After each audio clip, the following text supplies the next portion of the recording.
नया नियम page number 336, पहला यूहन्ना उसका 4वां अध्याय और उसका 13वां पद से। 13वां पद। यहाँ इस प्रकार लिखा है, इसी से हम जानते हैं कि हम उसमें बने रहते हैं और वह हम में, क्योंकि उसने अपने आत्मा में से हमें दिया है।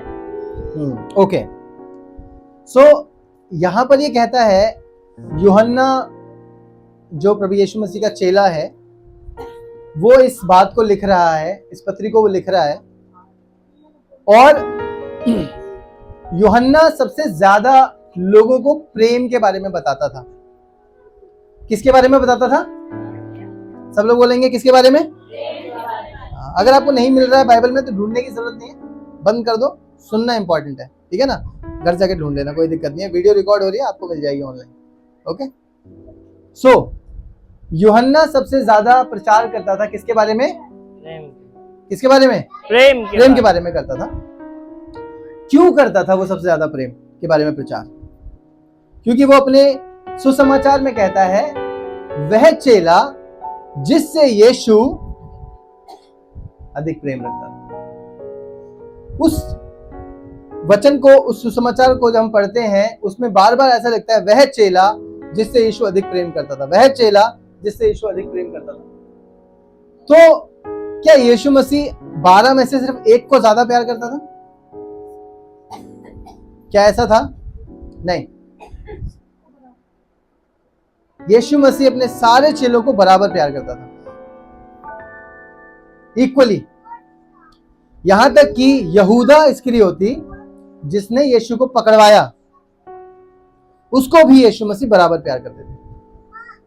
आपको पता है, जो अकाउंटेंट था उनके टीम में, उनके ग्रुप में, मिनिस्ट्री में जो अकाउंटेंट था, जो पैसे का लेन देन करता था, वो कौन था?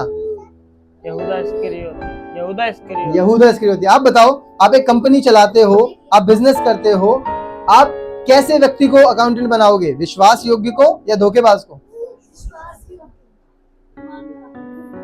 ईमानदार आदमी को, है ना।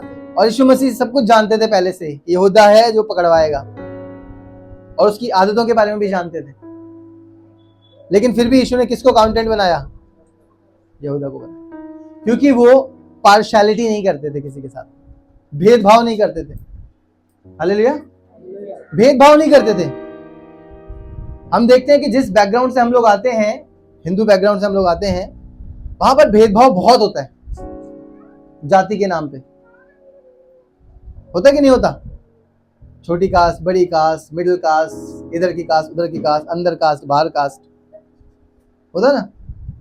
लेकिन यीशु मसीह है, क्यों ज्यादा, अभी हम देखते हैं कि क्यों लोग क्रिश्चियनिटी पे क्यों ज्यादा लोग जा रहे हैं, क्यों मसीह को लोग ज्यादा स्वीकार कर रहे हैं। और इस बात से बहुत लोगों को डर भी लगता है, जो लीडर्स हैं, है ना, धर्म के ठेकेदार हैं, उनको इस बात से बड़ी दिक्कत होती है कि क्यों ऐसा हो रहा है, लोग क्यों दूसरे धर्म में जा रहे हैं, है ना। जबकि हम लोग जानते हैं कि धर्म जैसी कोई चीज परमेश्वर ने नहीं बनाई है, राइट। परमेश्वर ने मनुष्य बनाया है, इंसान को बनाया है, तो धर्म तो इंसानों ने अपने हिसाब से बना दिए। लेकिन क्यों लोग यीशु मसीह को स्वीकार कर रहे हैं? क्योंकि वहां पर कोई भी भेदभाव नहीं होता। छोटी कास्ट बड़ी कास्ट का भेदभाव नहीं करते वो। हालांकि जिस धर्म से यीशु मसीह आते हैं, यहूदी धर्म, यहूदी मत से वो आते हैं, वहां पर ये चीजों को माना जाता था कि हम ऊंची जाति के हैं, हम ऊंचे धर्म के हैं, बाकी जितने भी हैं सब नीचे कास्ट के लोग हैं। यहूदी मत के लोग, यहूदी धर्म के लोग ऐसा मानते थे। सामरी एक जाति होती है ना, सामरिया जगह है, वहां के लोगों को सामरी कहा जाता है। उन लोगों को वो बहुत छोटा मानते थे यहूदी लोग। उनके हाथ का छुआ कुछ खाते नहीं थे, उनके हाथ का पानी नहीं पीते थे, है ना।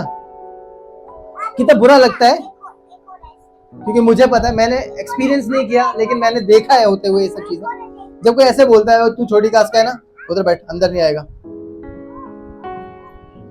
क्योंकि मैं तो दिल्ली में पढ़ा हूं, तो मैंने ये सब चीजें कभी एक्सपीरियंस नहीं करी है, लेकिन मैंने देखा है इन चीजों को होते हुए, ठीक है ना। तो लोग बोलेंगे कि अंदर नहीं आना, छूना मत, इसको बाहर से ऐसे दे देते, सामान ऐसे फेंक के दे देते हैं, तो कितना बुरा लगता है लोगों को। सामरी जो लोग थे उनके साथ में यही भेदभाव किया जाता था। यीशु मसीह कुएं पर जाते हैं और एक सामरी स्त्री को बोलते हैं मुझे पानी पिला, और वो जानती थी कि ये यहूदी है, और उसने कहा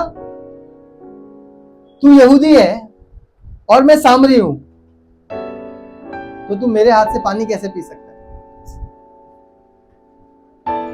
मतलब कि लोगों के दिमाग में ऐसी मानसिकता बैठ जाती है उस माहौल में रहते रहते कि मैं तो छोटा हूं, मैं गरीब हूं, मैं पिछड़ी जाति से आता हूं, मुझे कोई कैसे स्वीकार कर सकता है, मुझे कोई कैसे एक्सेप्ट कर सकता है, मुझे कोई कैसे प्यार कर सकता है।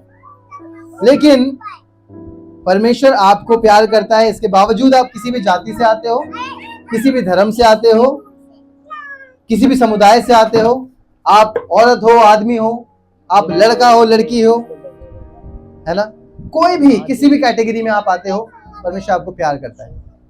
हालेलुया। वो भेदभाव नहीं करता है, ठीक है। और वो भेदभाव नहीं करता, लेकिन हर एक व्यक्ति उस बात को समझ नहीं पाता। वो सबसे बराबर प्यार करता है, लेकिन हम लोग उस प्यार को जितना समझते हैं, जितने परसेंटेज में, जितने प्रोपोर्शन में हम उस प्यार को समझते हैं, उतना ही हम उसको एक्सपीरियंस कर पाते हैं। हालेलुया। जितना हम उसके प्यार को समझ पाते हैं, उतना ही उसे एक्सपीरियंस कर पाते हैं, उतना ही उसे अनुभव कर पाते हैं।